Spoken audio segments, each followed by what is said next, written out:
Namah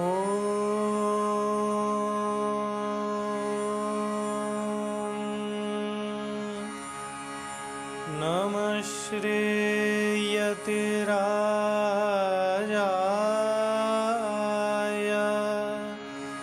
Vivekananda Suraye Satchit Sukha Swarupaya Swamine Tapaharine Swamine Tapaharine.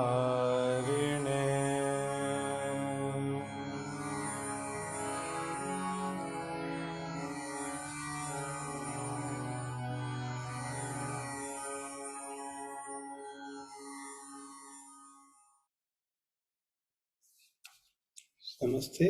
We will start. So we waited for some time. So we discussed many things yesterday about the doshas and how we understand the doshas through the framework of gunas. We also discussed that it is not easy to compare, the concept of dravya and guna with matter, energy, and other modern concepts. Some correlations can be made, but both Ayurvedic theory and modern theory are from two different paradigms. And I think there was also a question about Nirvikara Atma also. And if you look at the Ayurvedic texts very carefully, it looks like Ayurveda has taken the Vedantic position, because we can see in Sharira Sthanam, I will show that. The first chapter itself, it is mentioned.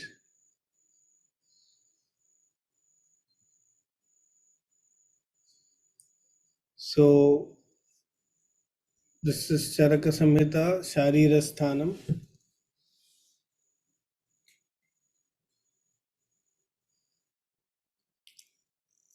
First chapter of Sharira Sthanam. Ata param brahma bhuto bhutatma nopalabhyate nisrida sarva bhavebhyas chinnam yasya na vidyate jnanam brahmavidam chatra natnyas tat jnatum arhati.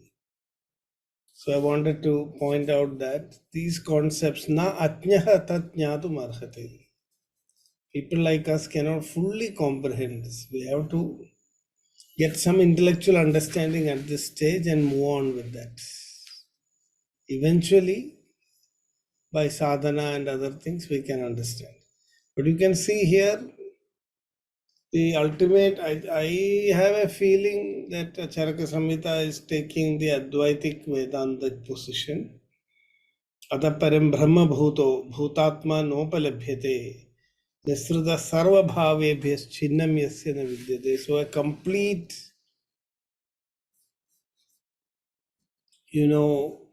identification with Brahman is what Ayurvedic texts are talking about. So this looks like the Advaita position.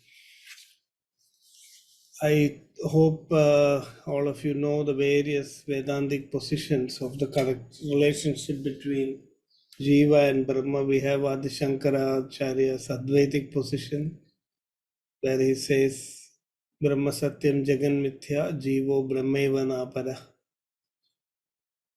And then we have the Shuddhadvaita of Vallabhacharya. Then we have Vishishtadvaita of Ramanujacharya. Then we have Dvaita of Madhvacharya. Then Dvaita of Nimbarkacharya. Then we also have Achintya Bheda of Sri Chaitanya Mahaprabhu. So I think Swami Vivekananda has also mentioned that these are all stages in the progression towards realization. For us, we don't even experience the existence itself of Jiva or Brahman, so we are at a much lower stage. So as we study all these shastras, we will get that discrimination first of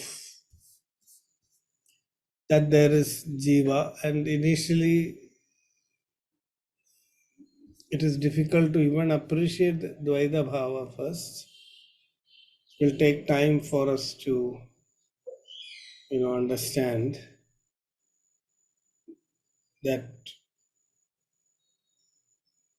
Jiva and Brahma are actually one and the same. So it looks like a stepwise. So I just wanted to point out that in Ayurveda, it looks like we have taken the Advaita Vedanta position, as you can see here. Adha Param Brahma Bhuto, Bhutatma Nopalabhyade. And so all these things, you can't see this in Ashtanga Hridayam or some other text. But here in Sharirasthanam, we have another chapter called Purusha Vichayam Shariram. And in this chapter,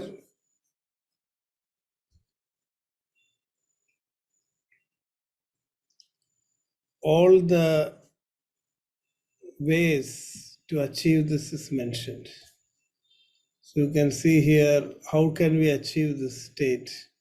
So that's why I said Ayurveda is going to that Nivrittir apavargaha tat param prashantam tattad aksharam tad brahmasya mokshaha tatra mumukshunam udayanani vyakhyasayama tatra loka dosha darshino mumukshor adita eva acharya abhigamanam. So all these steps are mentioned. So first we have to, first qualification is Lokadosha Darshi. You have to become a Lokadosha Darshi. You have to understand the limitation of this physics, of this world. Pariksha Karma Chitan Lokan Brahmano Nirvedamayat. Once you understand that, then you will get mumukshutvam. Then only Acharya Abhigamanam is helpful. So all very beautifully, I am not going into it, it's not in our discussion today. Just wanted to point out that these concepts are not easy to grasp immediately. A lot of mananam and thinking is needed. So to understand why Paramatma is Nirvikara takes time of contemplation, deep thinking. So let's go back to our chapter where we left it.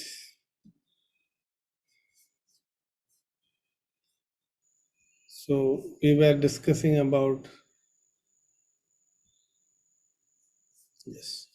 So yesterday we discussed up to here, Viparida Gunair Desha Matra Kalopa Padidehi Bheshajer Vinivartande Vikara Sadhya Sammata Sadhanam Natva Sadhyanam Vyadhinam Upadishyate. So that's also very clear. Ayurveda is not talking about cure of diseases that are not easy to treat. So Bhuyaschato Yatha Dravyam Gunakarmani Vachyate. Kimetanyeva gunakarmani utaparanyapityaha gunanam karmani gunakarmani.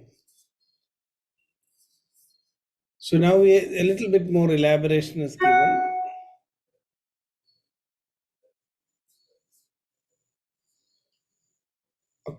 Dravyas are dominating in the various bhutas. For example, a Parthiva Dravya will have Guru, Khara, Katinadi gunas. And because of those gunas, it will do certain karmas. So as we discussed yesterday, the whole idea of Ayurvedic treatment is to understand what has gone out of balance and bring it back to balance without disturbing, the other elements which are already in normal state. So this requires a very deep understanding of Dravya Guna. And let's move forward and see. So amongst the gunas which are going to help us to understand the properties of Dravyas, the most important is rasa. Rasa is taste. What you feel. So we are starting, see, we discussed earlier, I hope you remember, Vishesha Gunas, then Gurvadi Gunas, then Atma Gunas, and then Paradi Gunas. I hope you remember that, right? So amongst the Vishesha Gunas, there are 5 Vishesha Gunas. Which of the Vishesha Gunas is most helpful to understand the pharmacological properties of substances which we use in medicine? That is the question here. So which is the most useful, whether it is smell or taste or touch or form or sound? So here the answer is, it is the taste. See, in animals, smell is more evolved. So after taste comes smell. Also for humans has some role to play, but we cannot rely. A dog can rely on smell. Humans cannot rely on smell. A dog identifies people also with the sense of smell. Our sense of smell is not so well developed. Many people, have you heard the theory of the doctrine of signature? Anybody heard about doctrine of signature?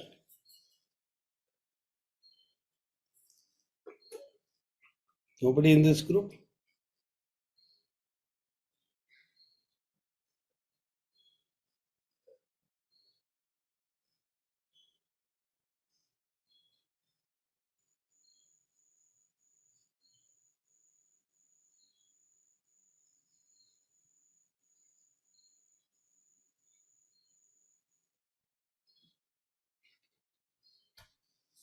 Nobody knows doctrine of signatures? Anybody? Okay. So I hope the silence means no. See, doctrine of signature is the idea that looking at the shape of a substance, you can predict its pharmacological property. So the walnut, have you heard walnut? Walnut has the shape of a brain, and so it is good for the brain. Grapes has the shape of the lungs, resembling the alveoli in the lungs. So grapes is good for lungs. In this way, doctrine of signatures has become in old Western European tradition, it is very strongly used. But in Ayurveda, there is no doctrine of signature. We have not given much importance to Rupam. What are the 5 Vishesha Gunas? Rupa, Rasa, Gandha, Sparsha, Yes. Shabda. Yes, exactly. So out of that, doctrine of signatures comes under Rupa. Ayurveda has not found Rupa to be reliable. Some correlations may be there, but it doesn't work all the time. So if you just look at anything that is white in color is milk, we cannot say. There are also poisons which are white in color. Latex of plants can be very corrosive and burning. So you cannot go by shape or color. Some fruits look so beautiful and nice, but if you eat them, you will die. So Ayurveda does not give an importance. There is some effect of Rupa, or these can give some clues, but uh, on the whole, identifying drugs with Rupa has not been given much importance. Similarly, smell. Smell is not a criteria for understanding drug action in Ayurveda. Touch also no. So even sound, because anyway we all substances don't create sound, but we cannot even study the various sound vibrations coming from various objects. That also Ayurveda has not given importance. Only rasa. रसनार्थो रसस्तस्य द्रव्यमापक्षितिस्तथा निर्वृत्तौ च विशेषे च प्रत्ययाखादयस्त्रयः. So this rasa is the special characteristic of up dhatu, jala. But rasa bheda happens due to the involvement of all the other mahabhutas. Is that clear? So by looking at the rasa, we can get a clue about the mahabhautik constitution. So what Ayurveda has discovered is a very big theory It's a theory of empiricism that if you are able to identify the rasa of a substance, this is called chemosensorial approach to pharmacology. Today it is being revisited. Chemosensorial approach to pharmacology. Rasa as a predictor of Gurvadi Gunas.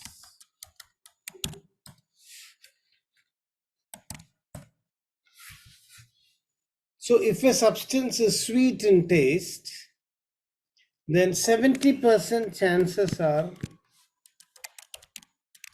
that it will have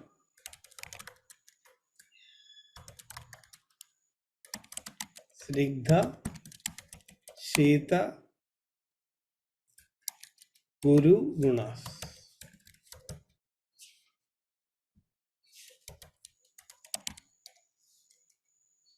Is that clear? If the rasa is sour, then 70% chances are that it will have Snigdha, Ushna and Lakhu Gunas.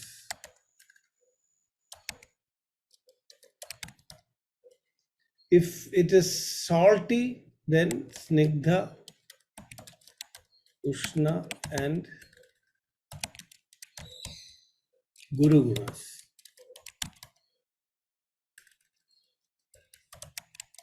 Is it clear? So, if you know the rasa, you can predict the gunas. It's not always possible. So this is true only for 70% of the time. Another 30% of the time, this may not work. And sorry, one more limitation is that sometimes you cannot taste. It's dangerous to taste substances. Do you know why? Poison. Yes. So, see, we have to understand Ayurveda system as a very empirical, practical, predictive system. It has been built up by centuries and centuries of observation. People tasted, then they saw some associations between taste and gunas. They created some thumb rules. Then they followed it by actual observations. And then gradually they understood the properties over centuries of painful, meticulous observation. So how is this process done? We will see. See, Madhura Rasa is associated with Shita and Snigdha Gunas.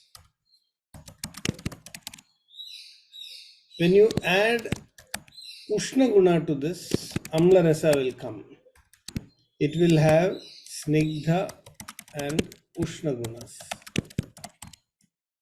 Again, heat is increasing, then it will become Lavana Rasa.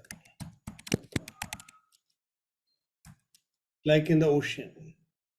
Because sun is continuously working on that ocean, the heat goes on increasing and then the salt is formed.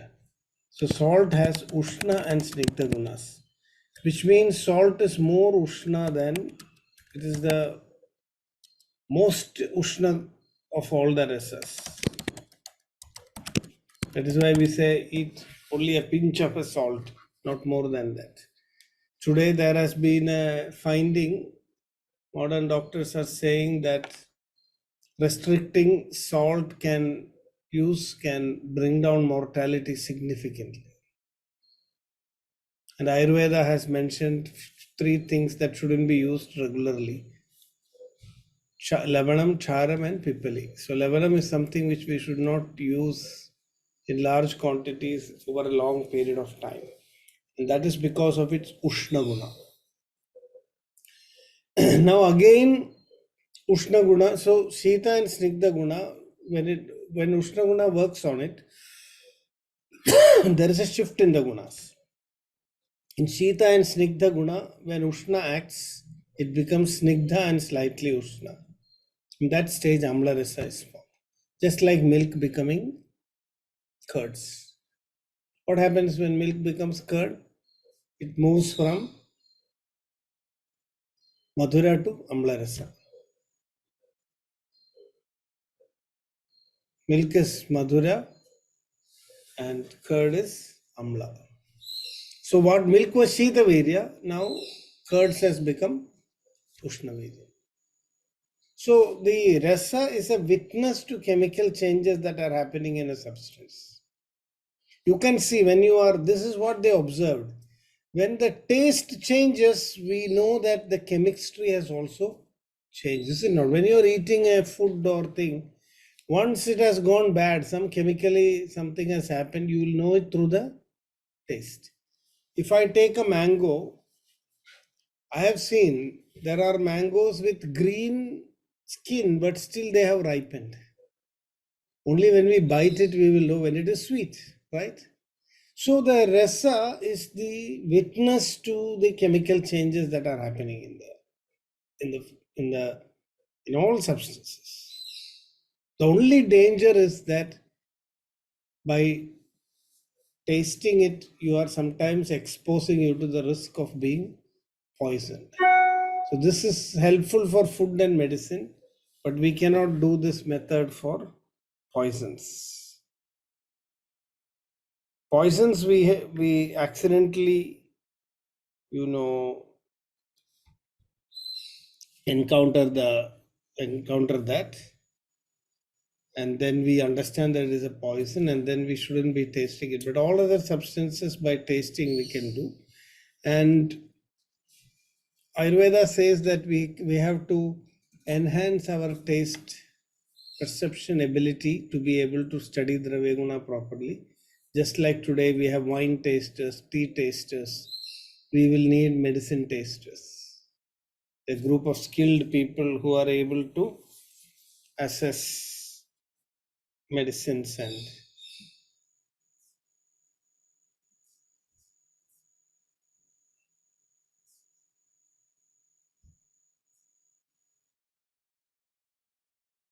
yes, Saindhava is it's a good question. Saindhava is having it is also salt, but has other, from modern point of view, it is having other compounds also. From Ayurvedic point of view, it is not so ushna like other salt. It's probably because of the way it is formed. It is formed in the rocks, so it is called as rock salt. It is not formed in the way common salt, sea salt is formed, which is by action of more heat. So, and this is also typically we call this sometimes as Himalayan salt also. You must be aware of this pink colored rocky substance. So this, according to Ayurveda, amongst the lemana, Saindhavam is different. But even Saindhava, you should not eat beyond a limit. It's a good substitute for common salt. But all salts are in beyond a limit, they are harmful. Even Saindhavam is Chakshusham. Fruits of curry leaves are not poisonous, but usually, because in Kerala we do have some preparations where they are using this curry leaf also. In Palakkad area, there is something called as Vepilakatti and all that. So it is used. It is too fibrous, so it cannot be easily digested. So that is why we put it in when you cooking. You put the curry leaf and then remove it. It's not usually eaten.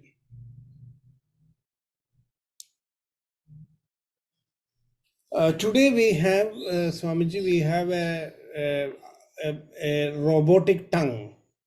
And there is one paper that has also been published. So I will show that. One of my doctor is also known to be from All India Institute of Medical Sciences.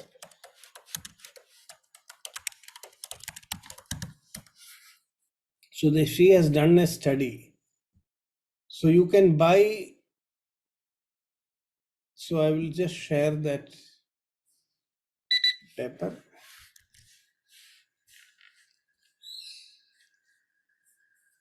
Just a second. So it will be a good article to read. So you can see this article is challenges in using electronic, sorry, not robotic, electronic tongue to study the rasa of plants. Today, scientists have developed an electronic tongue. So you can use this electronic tongue to know the rasa of a dravya without actually tasting it. So this study has, so this is the, I hope you're able to see the picture of the electronic tongue. Yes, sir. Yeah. It is still under development, so it may not be 100% accurate, but technology, has that ability to keep improving. But I don't know whether it will reach the sophistication of the human tongue. Maybe come closer. Once you teach it, just like AI, it may, because the subjective problems that affect human beings. Rishis were nirajastamaha, so they could use their sensory tastes without any subjective interference.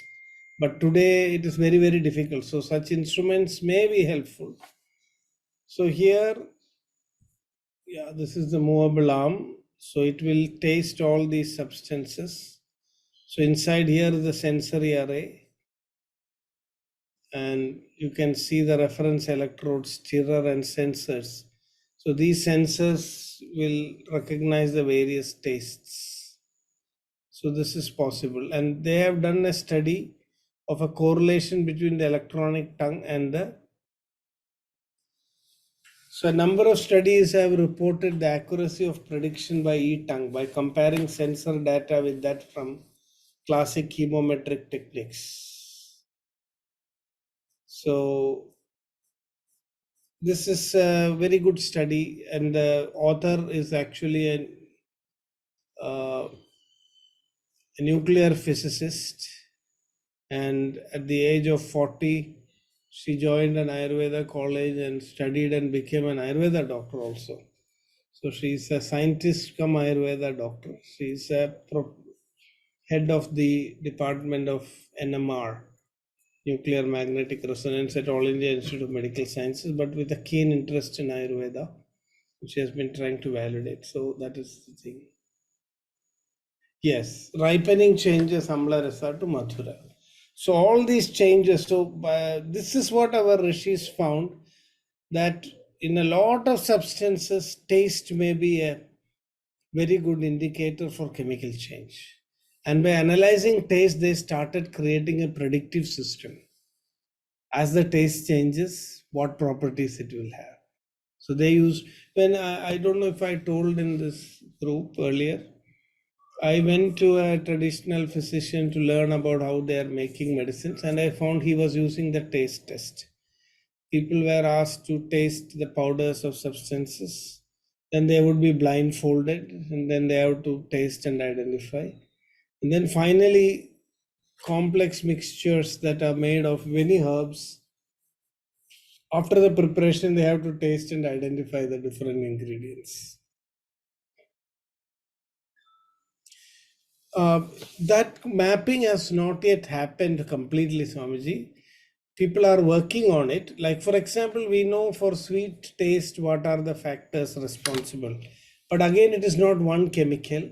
We have glucose, we have fructose, sucrose. So many sugars are there which gives a sweet taste. And another problem is that what Ayurveda talks about as sweet taste is not that very strong sweet taste that we feel in sugar. Many substances which we consider almost taste free according to Ayurveda is Madhura. Madhura means aswadanatvam. So we will study the Ayurvedic concept of taste is very broad also. So I think if we are going to correlate it with chemicals, it may be a whole chemical signature. We may be able to identify what you call as a chemical signature, which could be multitude of chemicals. Some rasas like Lavana rasa is very specific. There are no Lavana, the taste and the dravya are the same. It's very, you don't find any other substance which has got salty taste. Very few are there, which may give a salty type of taste. Otherwise, so salt is a exception. But all other bitters also, bitter substances, many chemicals are responsible for the bitterness of. So we cannot say it is one chemical. So that's a problem. So we now this is being studied to see how much this correlation can happen. But what we have understood here is that the rasas correspond to gunas. So continuing this, when Lavana rasa again becomes Ushna, then it becomes Ruksha and Ushna. So when it is Ruksha and Ushna, it is pungent. Actually, pungent taste, although it is very strong, we feel it, it is not as hot as Lavana. In fact, we are able to eat more pungent foods than salty foods. Salt cannot be tolerated that much, but pungent taste can be because it is less Ushna. No, we don't know. There is no chemical element. So, which are the chemical elements? So complex. A plant may have around 30,000 compounds. Today, we are not even in a position to identify all the 30,000 compounds. It will be very expensive. Today, usually we identify only few. What we do is we take fractions, we check for activity. Again, you fractionate, check for activity. We are from fractions, we are isolating individual compounds with the hope of finding out one or two molecules which are active. Then we discard the rest. But in Ayurveda, all the 30,000 molecules in a plant is important to give the total action. That is why we cannot look at chemistry alone. So, for example, there is licorice. It has got a very important alkaloid.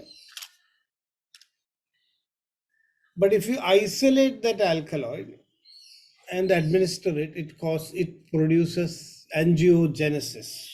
Angiogenesis means the body's ability to produce new blood vessels. Now, this is very bad for cancer because cancer propagates through angiogenesis. So, if you, on the other hand, licorice is a good treatment for cancer. Licorice is a good treatment for cancer. If you give licorice as a whole, it suppresses angiogenesis. If you take the isolated compound, it increases angiogenesis. So individual chemicals are having sometimes opposite action to that of the whole plant. Sarpagandha and Reserpine. Reserpine was at that time a big revolution, a big medicine for blood pressure, but due to severe toxicity and side effects, it was withdrawn. But Ayurveda clinicians, even today, we are using Sarpagandha in combination without any problems. It is still marketed and people are using it. Whereas Reserpine has gone out of the market after a few years because it's not one chemical. So I hope that is clear. We cannot understand these total properties just by looking at chemicals. So our acharyas created certain tools. And Rasa was one such tool. But Rasa is not enough. With Rasa, you have to predict the gunas. From gunas, we are predicting karmas. And we are actually administering that medicine and seeing if that karma is really present. Then we say yes. So sometimes our predictions will go wrong. Sometimes our predictions will be correct. Both situations are there. So dravyas are classified based on this. I'm not going into that detail now. So rasa I hope this concept is clear. Rasa is a very important tool to, just a second.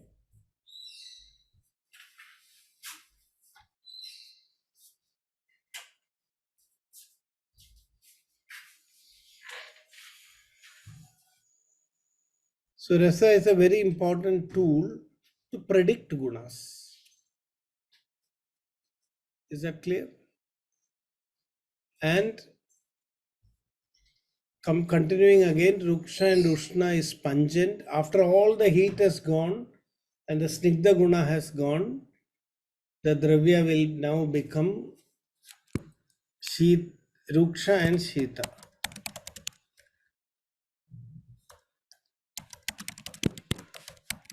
Then it becomes bitter. And then it becomes Shita and Ruksha. That becomes astringent. So this Ayurveda looks at this whole chemical changes that are happening, these chemical patterns, as the transformation of gunas, from Snigdha Snigdha to Shita Ruksha. That is a transformation. So when Ushna works on a Shita Snigdha substance, the Madhura Rasa converts to Amla. Then more Ushna works, it becomes Lavana. And then when more Ushna works, the Ruksha guna increases. Now the Snigdha guna is gone. And then it becomes pungent. And then further it will lose its, because now the whole Snigdha guna is gone. So Ushna cannot survive. There is nothing to burn anymore. So it becomes Shita, Ruksha and Shita. And then further when it cools down, it becomes Shita and Ruksha, and it is astringent. So the 6 rasas represents a sequence of, is that point clear, or could you understand?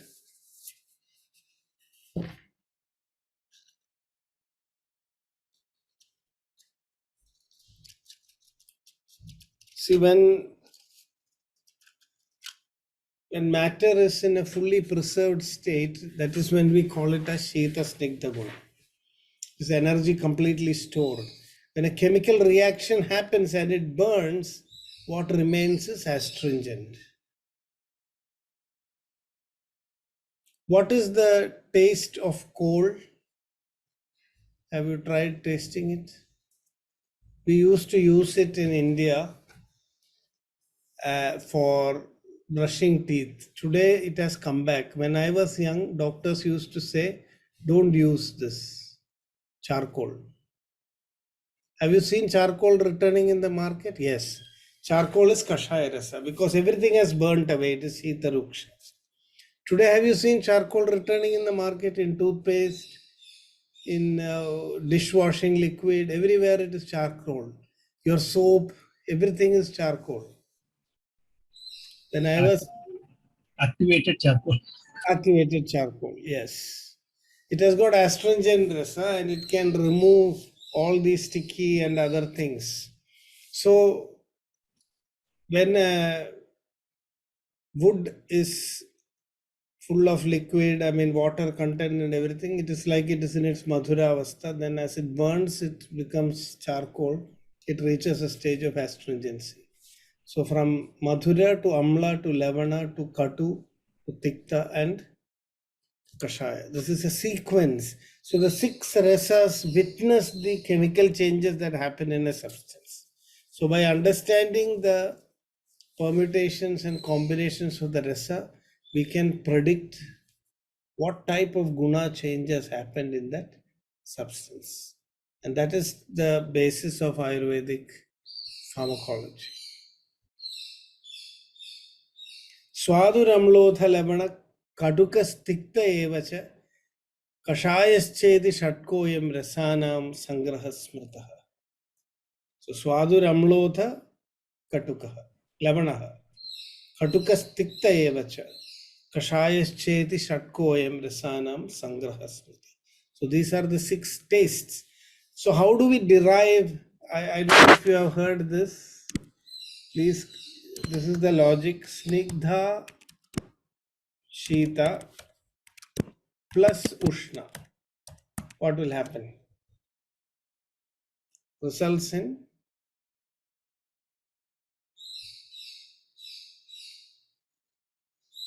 not seeing any response. Amla.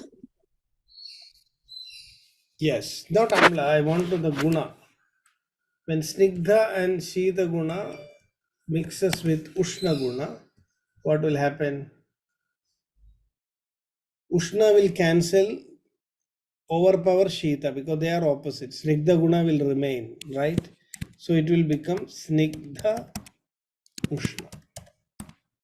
To this, if you keep adding Ushna again, what will happen? Now Ushna will become double. So it will become Ushna Snigdha. Snigdha guna will start reducing. To this again you add Ushna. What will happen? Now the Snigdha guna is gone.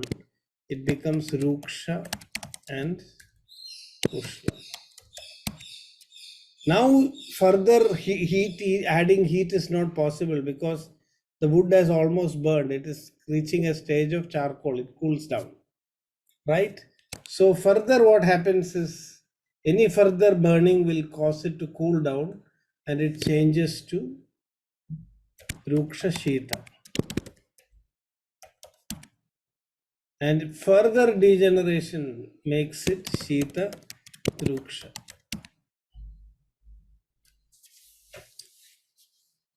Yes, Thakurji, yes, welcome. So is this clear? Could you understand the transformation of the gunas? How it is creating one rasa after the other?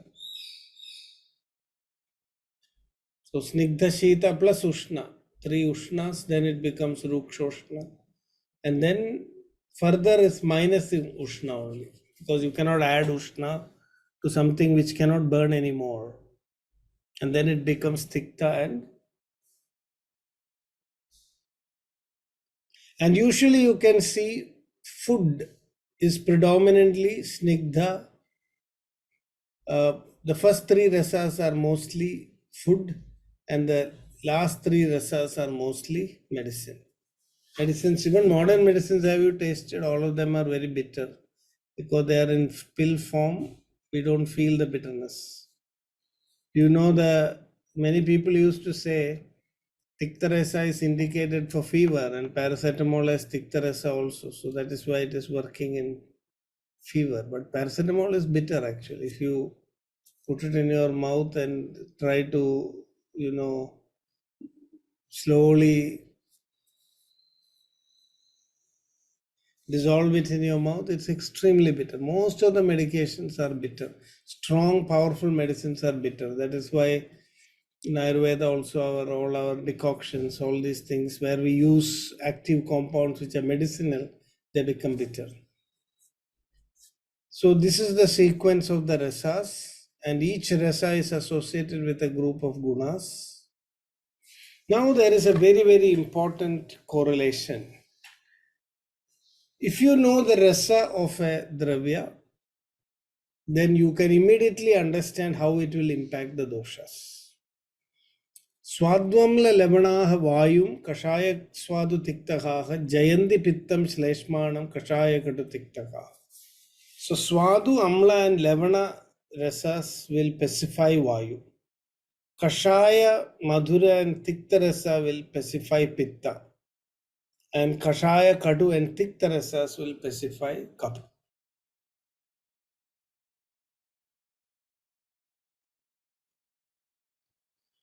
Now I want to ask a question. Amongst the rasas which specify vadu, swadhu, amla, lavana, which guna is common to all the 3 rasas?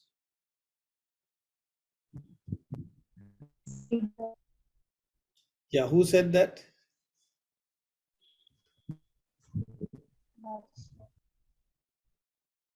Who was that?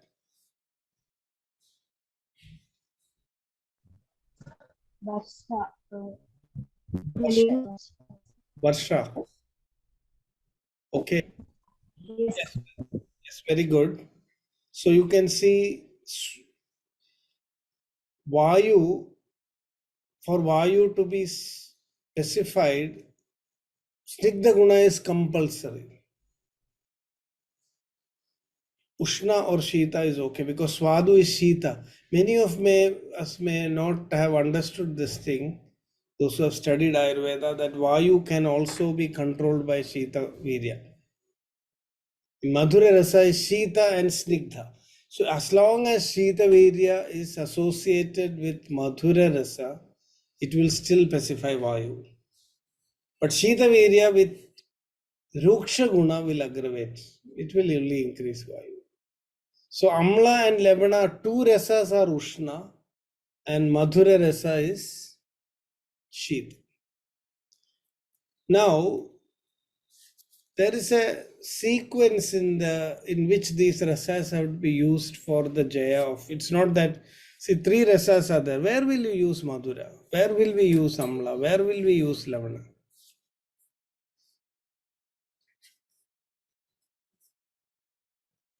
Shita Virya means Shita Guna. Shita Guna Utkarshad Viryam. So substances where if they have Shita Guna, we call it as Shita Virya, the substance. If they have Ushna Guna, then we call it as Ushna Virya.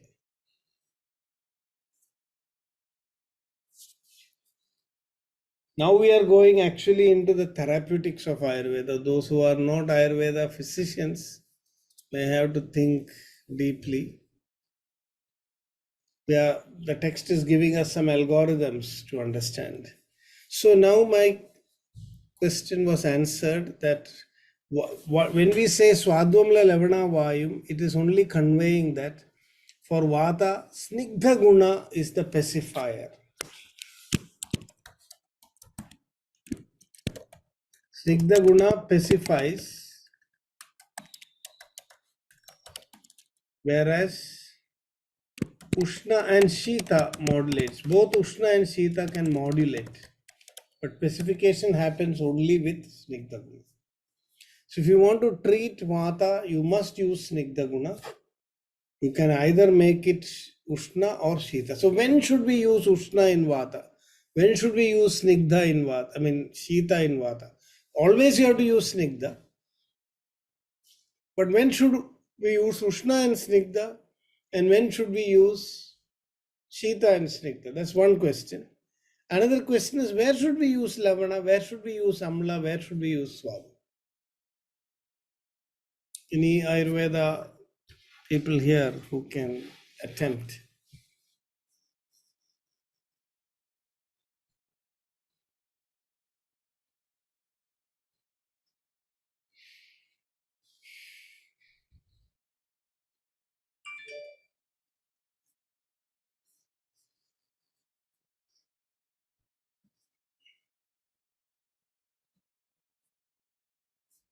Any idea?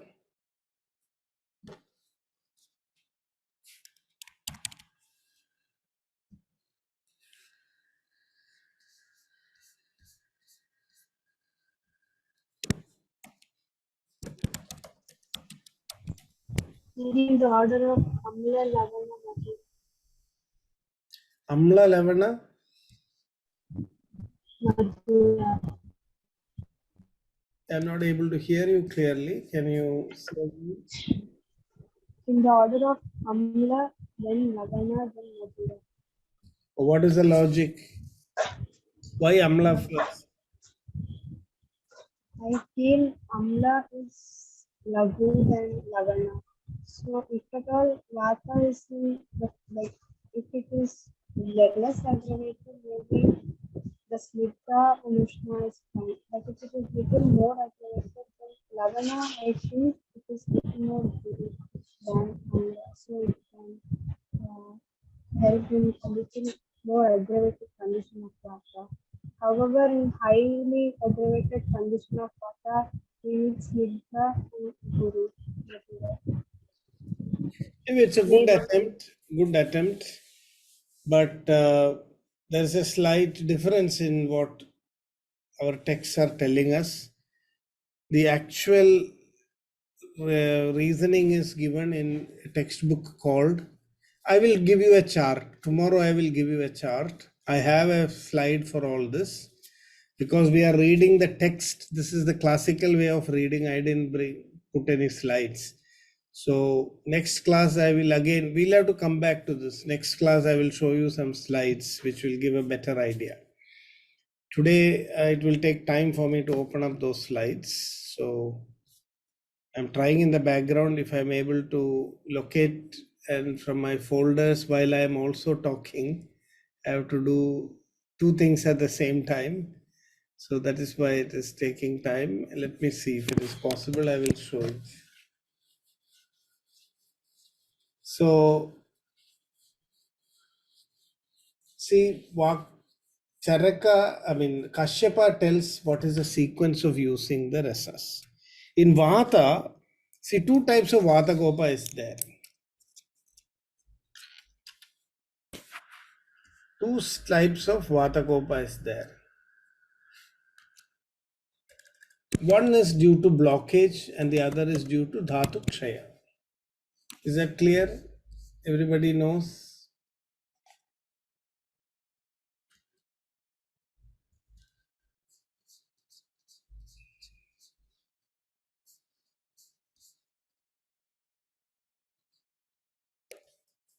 One is due to blockage. Vata gets aggravated due to blockage or due to Dhatu Kshaya, or which means degeneration. So when Vata is blocked, we have to remove the blockage. When it is aggravated due to degeneration, then we have to nourish. So two types of treatment for Vata. One is removal of blockage, and the second is giving nourishing treatment. So this principle we have to keep in mind when we are choosing the rasas for the management of Vata disease. Usually, in all diseases, there will be some blockage because of the metabolic waste and other things. Vayu is blocked. So we have to first clear the blockage before we nourish Vayu. And amongst the rasas which can remove the blockage of Vayu, the best is Lavana rasa. So you can see in conditions where there is too much of blockage and obstruction, we use external. You have seen Patra Pindasveda or Potali Pindasvedas. In the Pindasveda, when there is too much of blockage of Vata, we use salt itself, Lavana Pindasveda. So once the block is removed, the next step is to bring back the movement of Vata. Because Vata has been blocked in one place, so it will not then, it will be stagnated. Just like in a traffic jam, after everything is on a traffic jam for a long time, the vehicles are not starting. So we have to push it again. So the second rasa that we apply is Amla rasa. So we use lemon, Jambira and all that, Jambira Pindasveda. So after the removal of the block, when we give the Amla rasa, Vayu will start moving again. Jadikridani srotamsi taiksnyad utpatya marudam kshipramevaanu lomayati. This is what Kashyapa tells why we have to use Amla rasa. And after that, after the block is removed and Vayu is moving, we have to give Madhura rasa at the end. So we will use Shashtigashali Pindasveda.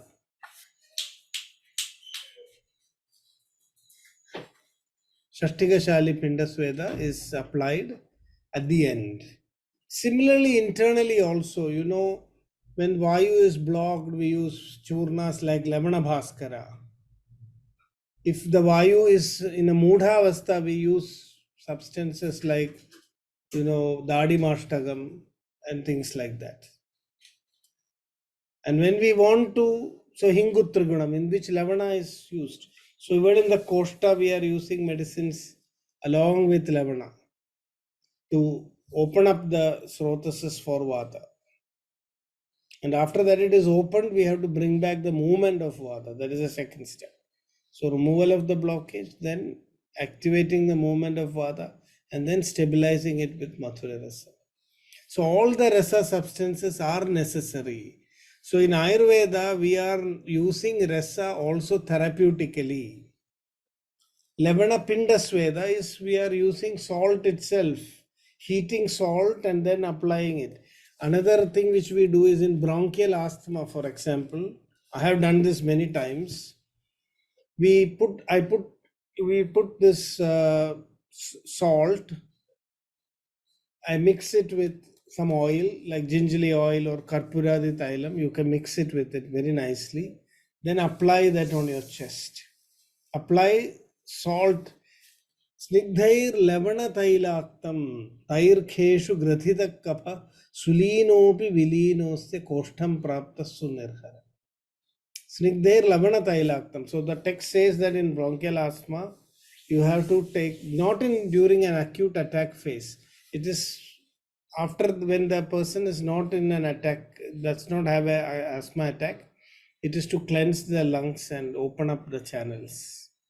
So what is done is this salt and oil is applied very well on the chest, front and back of the chest, and then you do fermentation of Svedana. So Tair Kheshu Grathita Kapha. The kapha that is, sticky and very hard to move, which is there in all the srotasas. Sulinopi Vilinosya. It becomes very leaner. Sulinopi, even though it is hidden deep inside, it will be dislodged and it will be released from the lungs, will become clear. Karpuradi Thailam is also very helpful. I still remember one episode that I experienced in the Calicut Medical College, where I spent my childhood, was very close to Calicut Medical College. I used to go walking with my father, and one of his friends was admitted in the hospital, and they said, that was a time when I was just started to learn Ayurveda, and this one experience was very inspiring. So that patient was not able to do a surgery, but every time the doctor comes, there will be phlegm accumulation in the lungs. So they said, we have to wait. They will give some antibiotics. It is not working. So his surgery was getting prolonged. And then one of his family friends came and said, we will tell you a simple trick. Don't tell the allopathic doctors, you just try this. So they used Karpuradi Thailam and salt and applied on his chest and fermented for 3-4 days.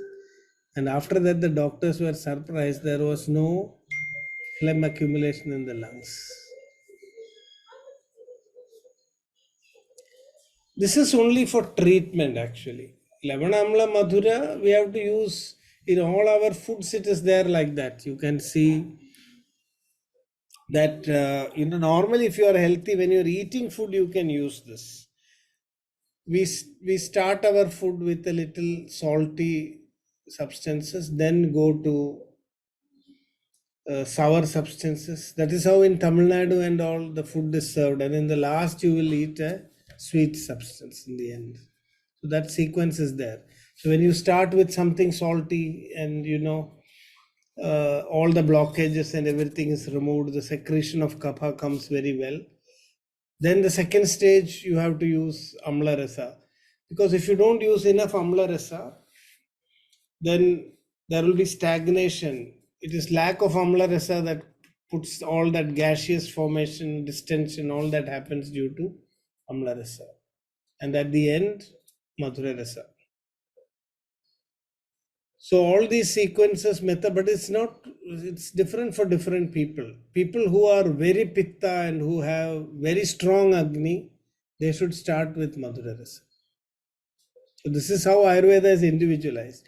Now, if you give this sequence to a pitta person, so according to your prakriti, you have to choose the sequence. So many applications are there for this. And that is how Ayurveda created a whole health culture or Arogya Samskriti, that everybody could use intelligently the substances around them. Just by simple, because our rishis were saying, we cannot install HPTLC, LCMS machines in every home for people to analyze the foods and eat. They should be able to simply identify it just by rasa, just by observation. So they created all these algorithms for us. So that's something about the rasas, and in the next class I will show you the slides and charts. So namaste, that's it for today.